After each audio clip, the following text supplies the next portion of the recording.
I'm recording again from Miami. I'll have my fancy camera set up back when I get home on Monday. But right now, I'm going to share with you something I wish I knew before I applied to medical school. And it has to do with perspective. Because, look, this has to do with everyone when they're going into any type of profession or career goal.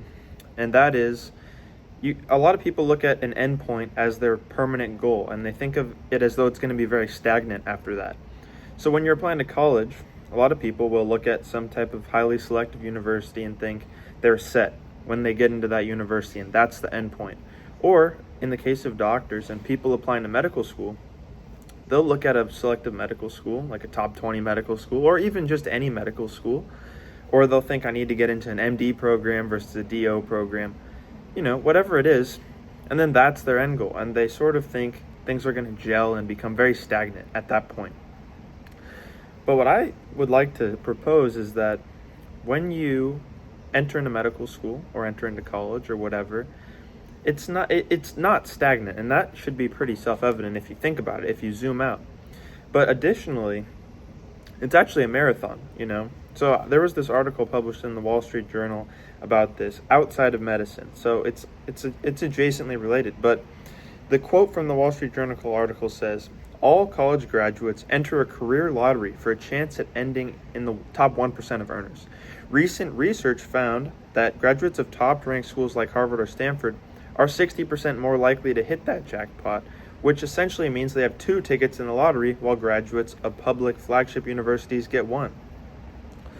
So, look, that's about all professions, and it's talking only about earnings, which, if you've watched some of my other videos, I think it's more important not to focus on specifically your income, but what your end goals are, and then adjust your actions based on that. Because depending on what you want, you might not need a huge income.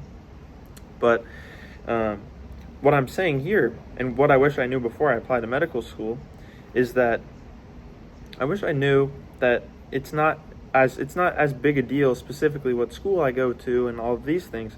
What's more important is the long-term vision. Like in medical school, you can you can do research, you can invent something and make some sort of like a small company based on your invention. And you can do interviews with people, you can learn things outside of specifically what's being taught in medical school. Like right now, I'm learning about the history of the medical establishment in the United States and the rise of professionalism. And part of the reason I'm doing that is because I think economics is really interesting, and I think professionalism itself is completely fascinating. I'm pretty early on into the book, and I'm planning on doing a series of videos sort of about how medicine has changed in the United States and the history of doctors in general. Because, if you haven't looked into this very much, you might think that being a doctor has always been an esteemed profession, right?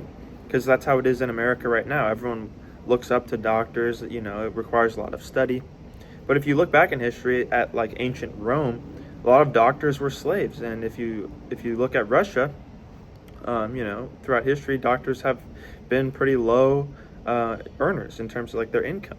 And early on in the United States, before being a doctor was so grounded in hospitals, doctors would go to people's homes, and there wasn't medical schools and the MCAT and all this when America was first getting started.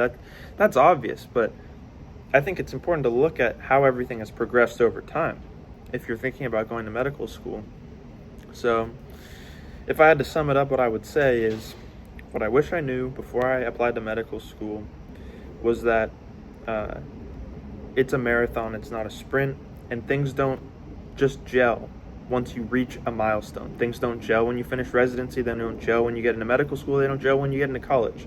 Everything is dynamic, and everyone has a chance to become a unique physician with unique aspirations outside of clinical practice.